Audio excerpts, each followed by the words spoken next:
wild island, surrounded by ferocious predators. And some finally reach their breaking point. Damn it! Getting a little hairy. What does it take to conquer Alaska? We gotta move, Here we go. 8 expert explorers are putting their lives on the line. No. Whoa. In a relentless test of survival. They're on a 10-leg journey covering 3,000 miles of Alaska's wildest terrain. Like the original National Geographic explorers, they'll live off the land and use only what gear they can carry to survive. Oh, nice. There's a bear right there, look. The rules are simple. 1, 2. On each leg, they'll have just 72 hours to reach their extraction point. Good. We gotta move. We gotta go, man. Or risk getting left behind. Why would any man accept this challenge? Why do you go out and test yourself? Because you can. Why do you climb mountains? Because it's there. If you have to ask that question, you will never understand the answer in the first place. Marty! Don't go this way.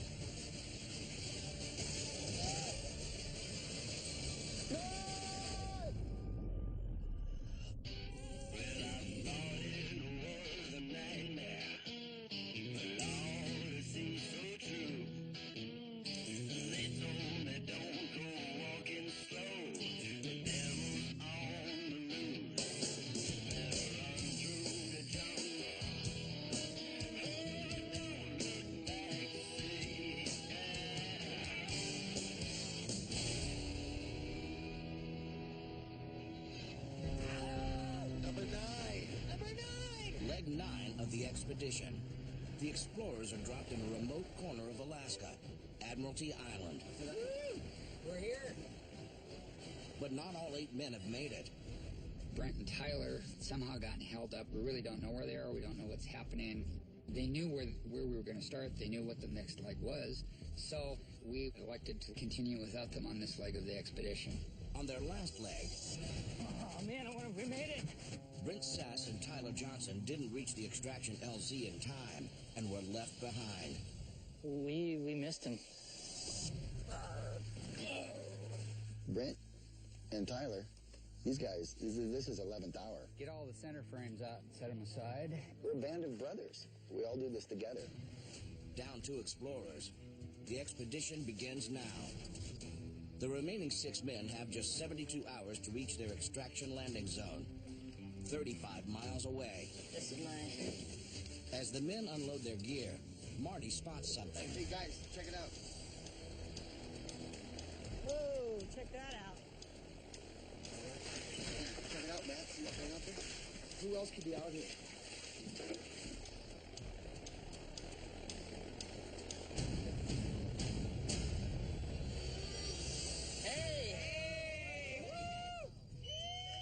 Look who it is, man. You're never gonna get rid of us. Thanks for waiting, by the way. I guess we only missed you by like 20 minutes. You would have done the same for us. Hey, good to see you guys. Tyler, good to see you, man. Thanks, man. How was the last adventure? Good seeing you, man. What in the world happened, man? We went off on a little adventure, got a little far away from camp, didn't get back to camp. We knew that if you missed the plane, there's not going to be anybody there to save you. But no matter what you face out there, if you keep a good attitude and stay positive, you can overcome anything. And we knew that we were never going to get stopped, and that we were going to make it to the next LZ and get reunited with the group eventually. It was close. It's all good, though. We're here. We weren't going to give up. Hold it. That's a bear. That's a bear right there, right there. This island is home to the highest density of brown bears in North America. When you go to Admiralty Island, you're the minority. The ratio to humans is 3 to 1. 3 bears per person. You're visiting. That's not a people's island. That's a brown bear's home. The best way to avoid the bears is to stick to the water. In thick forests, we don't want to have an encounter at close range with an Alaskan brown bear, a hungry one, a surprised one. So staying on the stream, staying on the lakes, doing the portage is obviously what all of us are thinking, and that's virtually our plan. They'll have to push through dense bear country by boat and on foot to reach the LZ at the small tribal village of Angoon. I think we better get going and get these things built and get on the water while it's sunny. What do you say we get going? Yeah. For this leg, the men are packing floatable wooden kayaks, known as kleppers. The idea was to pick a series of lakes that would get us from point A to point B over to Angoon, virtually crossing Admiralty Island, with the least amount of what people call portage, which is where now there's no more lake, and you pick your klepper up and you pack it through the woods to the next lake, put back in, kayak across, etc. Let's try to stick these bottom parts on. You got something that inserts in that thing? We got this thing. Yeah. I think it goes in here. There we go, see? These boats are direct descendants of the original Inuit kayaks, which were made from wood, bones, and animal skins. Which one you grabbing, Willie? Grab that. Okay, so this is the rear section with these puppies up here. Okay. So we will... Fold it out, flop it around. Need to pop it right, 1, 2. There, boom, there we go. Yeah. Slide this puppy into the stern. The men piece together the wooden ribs and stringers, sliding it into a durable shell, stretching it until it's taut. Okay. Oh, There yeah. we go. Okay, there we got go. it. This is front. That's a mast step That's hole. front, okay? Yeah. This is my first time ever being in a klepper. However, I'm with the patriarch and the maven who has done this a time or two. So Willie's going to be my, what you would call mentor in a klepper. Let's go ahead and blow each side up here then. 2 air sponsons inflated along each side of the boat ensure maximum stability, safety, and hull protection. I think they're supposed to come out, yeah, these holes. Willie, we're working like a well-oiled machine right now. Then there's a seat back for each of us here. Move it sideways and get the canvas out. Doing good, Brandon. No worries, dude. I think we got it I'm covered. not worried. Can you squeeze that and hold it while I try to... No, I can squeeze and hold it. Go ahead. There. There we go. See if this thing floats or not. Iditarod champion Dallas Seavey and his brother Tyrell are the first to finish construction on their kayak. Seabees are a well-oiled machine. They're workers, they're smooth, they're methodical. It was just amazing how fast they were on the water. I'm in. Whoa. I don't know if I like this. I don't know if it's more or less tippy once you get off the beach. Yeah, it's pretty tippy. These clippers are definitely a unique animal. Neither Tyrell or I have had any experience in a boat like this. He fishes on a massive ocean-faring boat. I've spent my time on a dog sled on frozen water. So it took us a little bit of time to master this thing. But once we got it figured out, it moved pretty well for being older than we were. Here goes hell. Yeah. The Seavey brothers plan to take the most direct route over both land and water to reach the LZ at Angoon. All right, guys, see you at the extraction. As the brothers paddle away, back on shore, What do you say we look at that map and try to come up with a game plan here? Austin Manelik, the youngest of the group, teams up with veteran climber Willie Pretty, the oldest. They take a moment to carefully plot out their route. So we've got to get to this big lake, Well, that's our ultimate extraction. right? And we've got all these different lakes in here. Willie's seen so many parts of the world that I wish I could see. I mean, Willie knows how to do everything. You know, he's very accomplished. And I was like, I can learn some things. And we're here. Right. They have something noted on the map. Easy to paddle through. I like that. To steer clear of the brown bear threat, Willie and Austin will take the longer water route, choosing smaller tributaries that link to the larger lakes. If we portage over to this lake and do the water route, that'll probably put us away from a lot of the other people. We're trying to find the path of least resistance so we can stroll to the finish line. I'm just going to be the powerhouse rower here. Oh, yeah. While Willie and Austin set out on the path of least resistance, back on shore, Okay, easy does it, Matt. mountain man Marty Rainey and his son Matt have hatched their own, riskier plan. Let me know when you're ready. All right. I have an inside advantage because I know this country. And I'm playing my cards close. There's a shortcut. So, can you see straight ahead, dude? See that pass? Yeah. Well, 2 peaks and then in the middle there. You could actually go over that. It's a shortcut. There's just one problem with Marty's shortcut. It's also one of the most concentrated population of the brown bear in there. So just 2 of us trekking through there might be a little crazy. Marty's route takes them through the heart of the island's thickest bear population. It would get them to the LZ with hours to spare, if they get there at all. don't necessarily want to encounter any bears if I can help it. Back at the launching area, Okay, now we shove this baby in there. Yeah, I got it. Brent Sass and Tyler Johnson have teamed up again, despite their bad luck on the last leg. This other one here is wrong. But that bad luck seems to have followed them.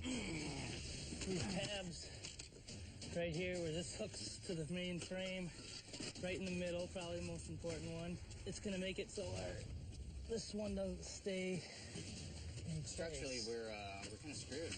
That's the middle. That's the main one. That's the middle one. That's the one we need. And I think we got a broken boat here. What? That don't make any sense.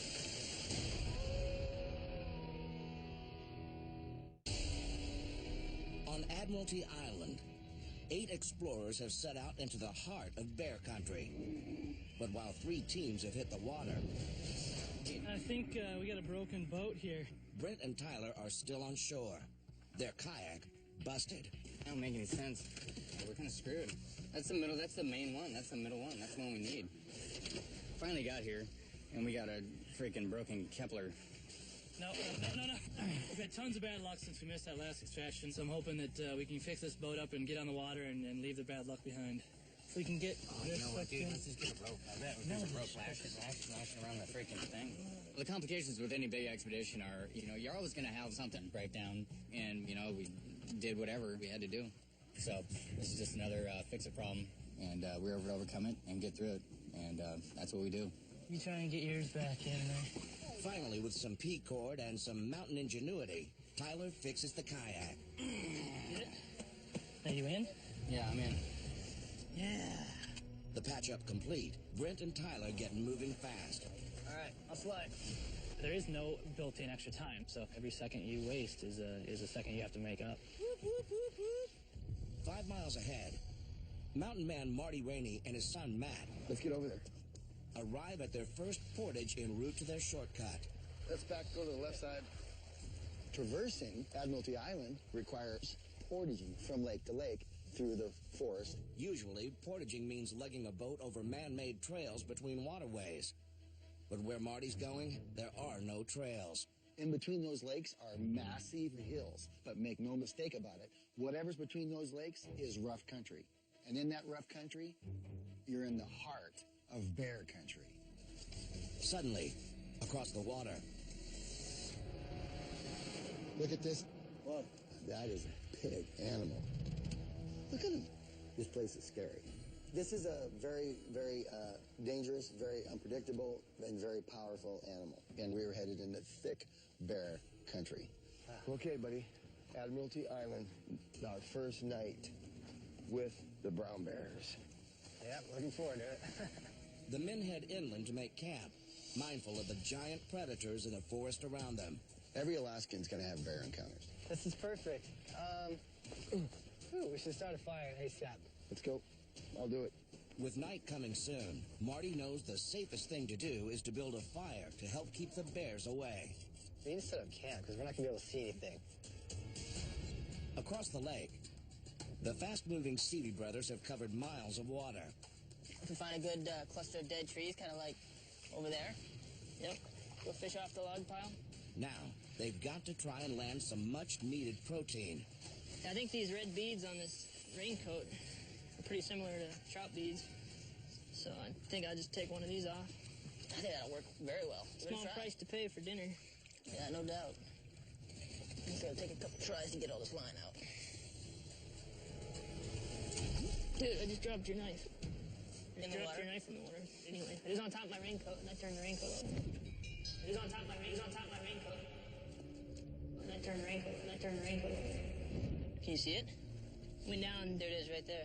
Can you see it right now? Yep, right there. Tyrell was using my knife to prepare a line. If that knife is as close to a Lucky Charm as I have, it's been on every major dog race with me. Dallas has a tough decision. How deep is that? 5 feet? The 45-degree water is cold enough to induce hypothermia in a matter of minutes. Screw it, I'll dive in and get it. That sounds risky. It looks like I'm gonna go swimming. There's no way I'm gonna go on the trip, without it. If there's any chance of recovering, I've been through a lot with that knife. That's the last option right there. There's not really any way to die without getting wet, is there? Let's get good and steady right over where you want to be. Woo-hoo. Catch your breath. You see it? I will soon.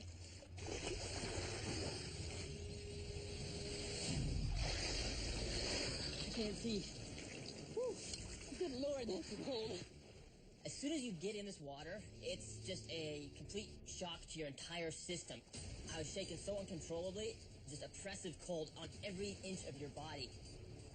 The only thing I could do to try to get down there one more time, maybe, was just to focus on the goal, not think about what your body's doing. And this is kind of an all-or-nothing situation right here. We've got to get it on this dive. My blade is almost touching. Follow the blade down. It's just to the right, my right.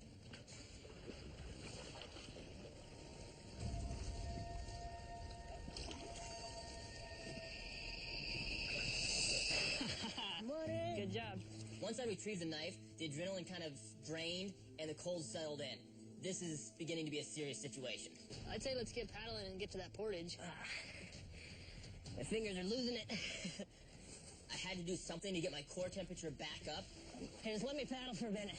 First thing I know to do is start moving. I'm just paddling to stay warm. I feel like I'm bonking right about now. As Dallas paddles to stave off hypothermia, he notices something in the distance. Look. Somebody's got fire going over there, Terrell. Yeah, it looks like a good spot to head for. I looked up and saw some smoke kind of furling out of the top of the trees, and it took a second for me to realize what it was and what it meant. I wouldn't mind getting to a campfire about as soon as possible here. It's getting dark fast, and I don't know who it is, but it looks warm. Let's do that. Somebody already had a fire going. We were beelining straight for that smoke. Let's go see whose camp it is. I'll come back and get the stuff. See where it's coming from? Yeah, it's over here. The wind's blowing it all over the place. Dallas desperately needs a fire to warm up, and they quickly spot some familiar faces. Is that Rainey's? Whoa! Looks like the Rainey's. Hey, guys. This is about the luckiest and best sight I could have imagined here. We had a little accident. Are you okay? I got kind of wet. What happened? We were using the knife and it fell in the water. All of a sudden I see Dallas is kind of shivering, soaking wet, and I thought, okay, something went wrong. On there, start breaking that stuff off right there, please, on that branch. Marty knows the signs of hypothermia. There's no time to waste. Hope you don't mind us crashing your party No, here. here's what I want you to do. Do not move. Stay right there. This branch is right here. The fire's heat slowly raises Dallas's core temperature. You getting some warmth? I'm getting warm. That's good. I'm getting heat from this fire coming right in my face. It's great. Dallas seems to be recovering, but now the group shifts their focus to a more immediate danger. Sat around that campfire. Dallas is getting thawed out. We're talking about the bear population, and I think we all realize that we're safety in numbers. You guys want to camp together? Yeah, if that's okay. Yeah. I don't really want to go looking for a new campsite. It'd be better anyways, dude, just because of bears. We've been thinking about it, and we also have this idea of having a shortcut, and that'll save us time and give us more hunting. Yeah, we're all ears. Well, I like it, man. Cool. These are Marty's old stomping grounds. He apparently knows this area quite well, and we lost a lot of time hunting for that knife, so I think Marty's shortcut might be the best way to kind of get this time back. This is our first night on Admiralty with the bears. Yeah, this is not a place to be Look how spooky not that. following. Yeah. Look out. How close would the bear be before you even saw it? You'd never see it. Hold it, hold it, hold it, hold it. Oh my God, there's a bear. So I'm like listening for twigs breaking. And keep in mind, it's a thick forest. It's there, and it's somewhere close. Guys, brown bear, brown bear.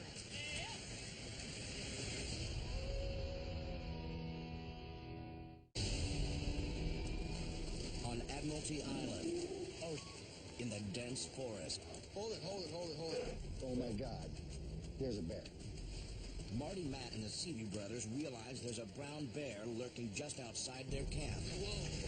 Guys, brown bear, brown bear.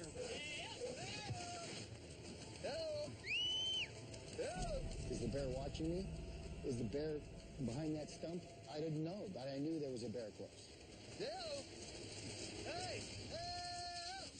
Okay, hold it, hold it, hold it. Listen, listen. But the noise, obviously, is going to get his attention and hopefully scare him away. That's the gig. All right, guys, I think that's it. He's probably a long ways away. It was a pretty serious situation. There were bears walking around. I don't think any of us thought we were going to sleep a whole lot. After this close encounter, the men will take turns keeping watch. Holy, holy, holy crap. As winter approaches, The dark night sky stretches over 12 hours. And as the sun rises on day 2... You guys all right? Marty and company have survived the night. I think we made it through the worst of it. As they ready to break camp, it's time to talk strategy. What exactly is the shortcut you were telling us about? Like, what does it entail? Look right behind you. Right up through that spruce and hemlock. Thick needles and branches and rotting trees and, vegetation. How are you gonna get a klepper through there? That's gonna be a fight. Most of it's just hardcore bushwhack. It's basically just north. And we'll go over the top, and it's gonna be, hard. Marty's been here before. He knows the area, and he has a bit of a shortcut in mind, and I'm excited to see it. Sounds like it's gonna be a real challenge, basically up and over a mountain, but it should save us about a day. So here's the deal. There's also a tremendous amount of bear concentration on this area, so that's kind of what you got to sign up for. It's kind of a crazy, tough portage with 2,000 bears looking over your shoulder. Yeah. Let's do it, man. So far, everything we've hit, it's like we haven't gone around mountains. We go straight up and over. So I kind of like it. The CV way. Direct. I like that. We don't skirt around the mountains. I love it. Let's go, man. Woo! To the east, Willie and Austin are already back on the water. We're getting there. Willie's chosen to stick to the waterways, a longer but far safer route. This looks like a passage. Yeah, I think this looks right. We'll see. But now, there's a problem. And it looks like we've got a potential dam right here. Leaves and a little bit of riffles and shallow water. Oh, that is a dam. We'll see how good the Kepler... We're gonna have to get out and drag it over this. Well, Willie and I had a plan to use the waterways as our best friend and just cover as much distance as possible on the water. But our plan had to change because we ran out of water. Yep. 1, 2, 3. It's shallow, all right. Well, let's see where this takes us. They'll have to portage over land through dense bear country. If you're on a portage trail and you can't see very far, we could actually increase the possibility of a bear encounter for ourselves. We're heading into bear country. Okay. It's always in the back of your mind that they're there, and you always conduct yourself accordingly. This is an 85-pound boat. Oh, this pack is heavy. Load me down like an ornery pack horse. That's when I'll perform my best. I might just take you up on that, youngster. You know, Will? Push yourself and keep going. Whoa. It's not the model year, it's the miles, and this old body's got a lot of miles on it. And I did do some kind of a twist in one of my knees in some of the difficult terrain. When I went down, I clocked it pretty good. When you already have some kind of overuse injuries, you have a second injury, it can maybe make it impossible for you to finish an expedition. Willie's injured, and now the two men are stranded in the middle of brown bear country. Am I going to have to drag this Klepper and Willie? What am I going to do? 7 miles back. Slippery. Yeah. Brent and Tyler are making their first portage. After yesterday's repairs to the kayak, they're lagging behind again. Oh, all right. Walking the plank again. Bunch of steps ahead. Slippery, man. Really slippery. Watch out. After spending 37 days in the wild, eating little more than rice and beans, and burning thousands of calories, Tyler is exhausted. As we moved throughout the day, I could feel myself getting worse and worse. I was just fatigued, hard to think and everything. So I knew if I didn't take a break, I was going to be hurt for a couple days.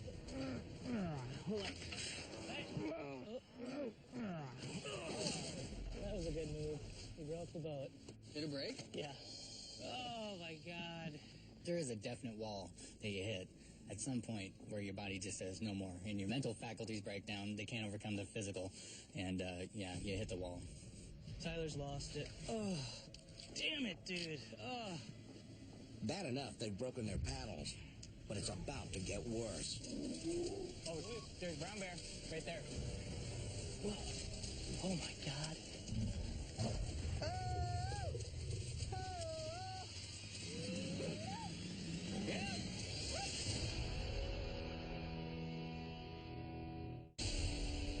On Admiralty Island, Oh, there's brown bear right there. Brent and Tyler suddenly find themselves just 30 yards away from a giant brown bear. Oh my God. And they quickly use a tried and true wilderness technique.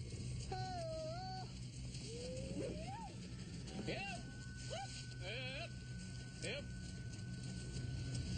He's gone. He didn't want anything to do with us. Tyler was making noise and just like that, he was gone. Like, we had no idea where he went, but we weren't out of the woods. We had to keep moving fast. Their cries have driven the bear off for now, but it was a close call. Every year up here, bear attacks happen.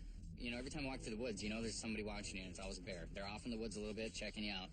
And they're there. You can't get away from them. And it was close. It was close. Their damaged paddles will have to wait. Time to move. Let's go. Keep it moving. Marty's unmarked shortcut over the hill is turning into a portage from hell. Getting a little hairy. Yeah, man. We have heavy packs on our back, and we're carrying an 85-pound klepper through a forest and over dead trees. The trail gets much worse up here. We'll balance it. I'm balancing it right now. Oh, man, it's getting real gnarly. 2 more miles or 3. It's freaking steep, dude. We come to the steep terrain, you know, and to do this on the steep ground is not going to work. So some decisions had to be made. Well, what do you guys think? How much further you figure it is? It looks like it's a ways. You want to break it up? Take the kleppers across and come back for packs? And the klepper keeps hitting my pack and throwing me sideways. It's getting heavy working around all this stuff.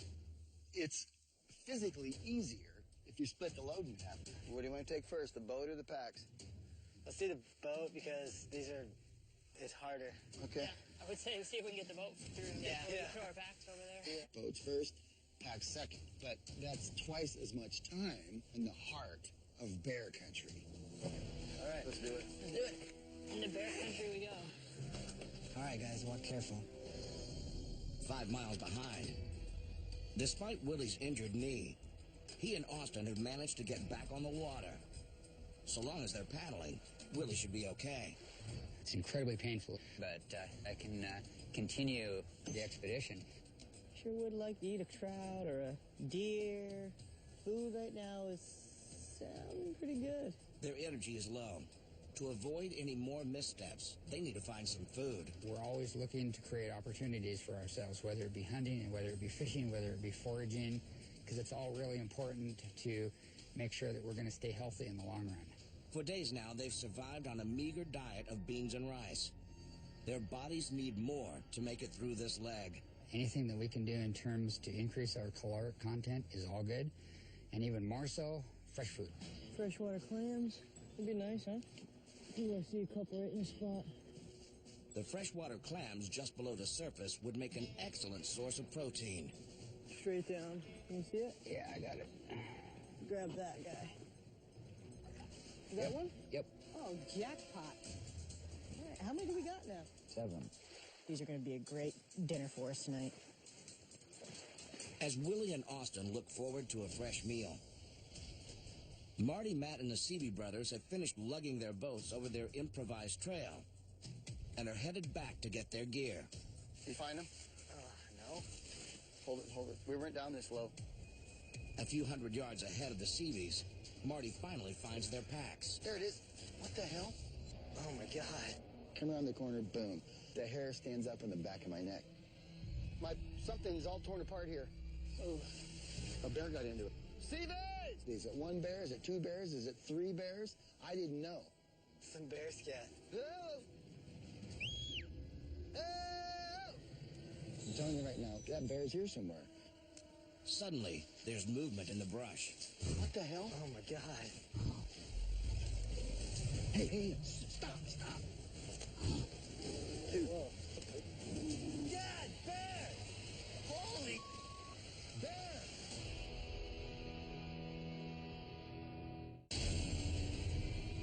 On Admiralty Island, What the hell? Oh, my God. Marty and his son Matt have just surprised a 1,200-pound bear. Dad, bear! Holy bear! I'm making my way back up the hill and we start hearing gunshots. Tyrell and I just take off, tearing through the bushes, looking for Matt and Marty. The gunshots scare the beast back into the thick woods. That's my pack. Oh, jeez. Hello? Hello? As you see, packs torn apart with claws, torn apart by a brown bear. As Marty moves in for a closer look, the Seavey brothers join them. We're coming over there. Get one in the chamber. I got one. Hello? There's stuff drug out, spread out. I'm thinking this is a lot of activity. Is it one bear? Is it two bears? Is it three bears? Your pack just got ransacked by a brown bear. Holy moly. That's crazy, man. It's like right out of a movie. I got some bite marks over here. He pawed this charmer. He broke my zipper. I wonder why he went after your bag. Oh, who knows? We've caught salmon, I've hauled food for freaking 2 months. He's probably planning on going through all of them, and we snuck up on him here. Even though we couldn't see the bear, we knew he was close by. I didn't want to hang out here any longer than we needed to. I don't really want to be here anymore. We should get going. I like that idea. I'd keep an eye out, obviously. Hey, bear! After just 10 hours of daylight, the island is plunged into darkness. Willie and Austin are ready to feast on their day's bounty. Well, shall we pop some of these clams on here? The freshwater clams are just what the famished explorers need. Clams, you only want to cook them until the shell relaxes and opens. So we're going to put these guys on fire. I'm really interested to find out what these guys taste like. Yep. Okay, I think it just opened, didn't it? Oh, it did. Yep. It popped right open. Yep. Okay. Here we go. Watch your feet. Hot clams. Hot clams. Oh, hot clams. Okay. There's one of the intact little babies. So, can you pass me my fork? Thank you. See if we can roughly cut him in half. Well, cheers. Cheers.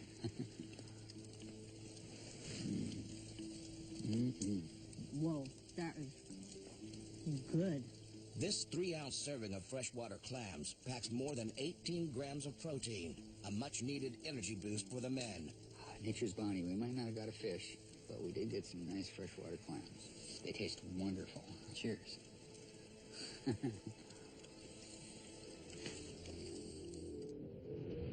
Sunrise, day 3 of the expedition. Trailing their fellow explorers by 7 miles. Tyler and Brent know it will be a hard day ahead. We didn't move anywhere very far yesterday. We did move, got that one portage done, but I feel like we're running a little behind. So, once again, Totally feel better, man. Yesterday we were going slow because I was slow. I'll make it up today. yeah, oh no, but we're good. I don't think haul we're some that far, ass. but They've got less than 24 hours to get to the extraction LZ at Angoon. Time to move. Tyler and I just broke camp here, and we got a little more paddling to do. We're not quite sure how far exactly, but it's a good day's paddle, so we're going to get on it, and we're anxious to get closer to Angoon. But they won't get very far if they can't fix the paddles they broke yesterday. Any ideas? We should drill some holes in it. Yeah. Punch some holes, That'd be and slick. tie the rope all the way around, but Any way to drill a hole? If they can't make the repairs, and quick, they could miss the plane for the 2nd time in a row. if you have wire, that'd be the best. Yeah, I got wire right here. We were truly surviving in the Alaskan wilderness with what we had on our backs. Ha! You got it? See right through it. Nice. We came up with this bright idea to drill some holes with our knife on either end of the broken part and use the baling wire to lash it together. And by the time we got it all done, I think it was stronger than it was when the thing was brand new. On the backside, we can cinch it all together, man, and make this super tight. Nice I think job, this will man. work, maybe. Yeah, Here. frick yeah, it'll work. Dude, Dude, look at that, man. Yeah, look at that. Look at that. we gotta work on your paddle, too. Yeah, I gotta do that. One paddle repaired. Now to use their MacGyver skills on the next. This is our 2nd broken paddle, man. Yeah, I got a hose clamp for this. But, we just wrap the hose clamp around here. Is it big enough for that? Oh, yeah. Check this out, dude. My fishing pole hose clamp's coming in handy. These paddles, man, they don't take much abuse. We did drop the whole kayak on it, though. Oh. Yes. Put some tape on this. Dude, this is gonna be as good as our last fix, though. Dude, Side-by-side repairs. Look at that, wire ties and then freaking hose clamp. hose clamp and some electrical tape. We're invincible. We had no time to spare at this point. We had to move on and get down the trail and hopefully be able to make it to Angoon on time. Finally, the two get back on the water. They need to move fast or risk getting left behind again. Well, back on the road. Out in front, and only 6 miles from the LZ, Marty, Matt, and the Seavey brothers are back on the water. It's gonna be dark. We better hustle. Marty's shortcut bought them a little time, but sapped their energy. Now they're desperate to find food. Is that a duck right there, Tyrell? Yeah. Then, Dallas spots dinner. It's gonna be right over your head.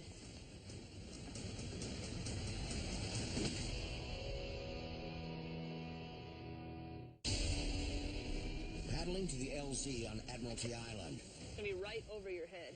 Marty Rainey's crew is exhausted from hunger when Tyrell draws a bead on a duck. Nicely done. Dinner, boys. Nice.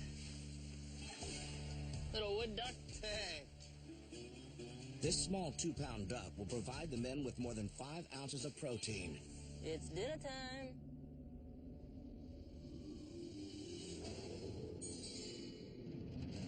Dawn breaks over Admiralty Island. It's the final day of Leg 9. Let's go. Less than 5 hours to go before extraction, and Marty's crew is the first to reach the trail leading to the LZ. Giddy up, Tyrell. We're looking forward to getting into Angoon. We've been moving fast in the boats and moving quick on the portages, so we're going to get in there at a decent time. Really no worries at this point. Just finish this leg out. Look forward to the big challenge of the next one. 4 miles behind them, Come on, Willie. Willie and Austin arrive at the main portage leading to the LZ at Angoon. All right, we're out of here. We got things to do and places to go. If we're going to actually make our LZ, we certainly don't want to miss our plane. Their longer water route has them running behind, and with Willie slowed by his knee injury, Austin is concerned. On the last leg, Tyler and Brent got left behind. I'm locked and loaded. If we don't catch that plane, unless there's some Hail Mary of a chance that we can do something else, we're on our own. You ready to go? Okay. Let's get there. out of here. Yeah. As Willie and Austin make their final push to Angoon, once again, Brent and Tyler find themselves bringing up the rear. Hey, there's the trail, my man.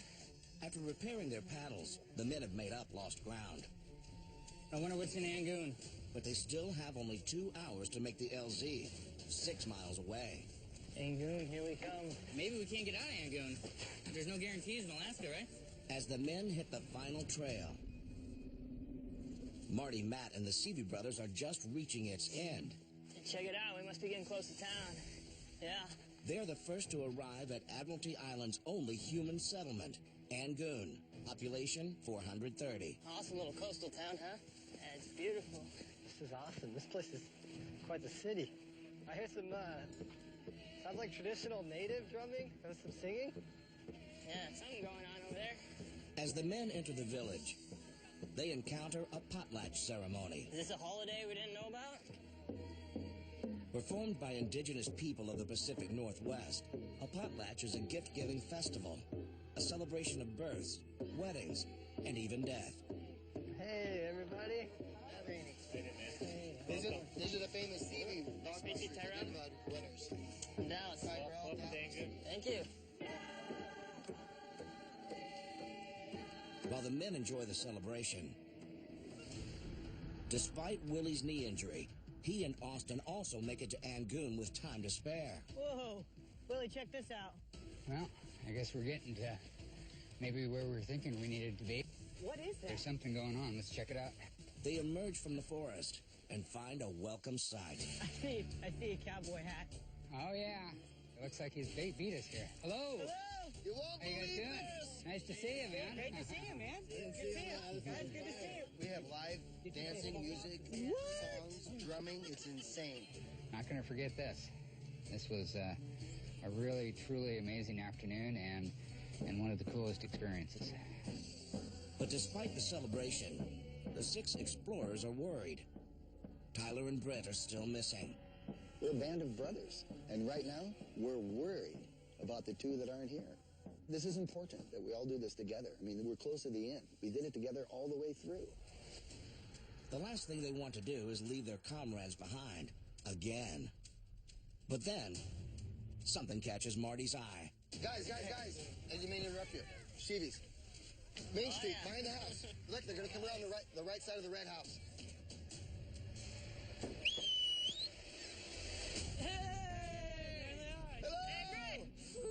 Here we come. The villagers are great, man. This is what makes Alaska great. We came in here, open arms, brought us in. It's Alaska, man. This is the way this state works. Everybody's friendly, everybody's good-hearted, good-natured. It's awesome. Hey, here we come. Now that they've all made the LZ on time, Marty can't help but look ahead to the final leg of the expedition. It meant a lot for the band of Brothers of Eight to be reunited. And now it looks like we're going to go to Juneau and the ice cap and the mountain climb all together. This is it, man. It's euphoric. Here we go, boys. We don't have too many of these plane rides left, do we? We're going to get back home and this is just be like one big dream. You're going to wake up in your bed and be like, did that really happen? 9 legs are in the books. Only one remains. The biggest challenge of all. The Juneau Ice Cap.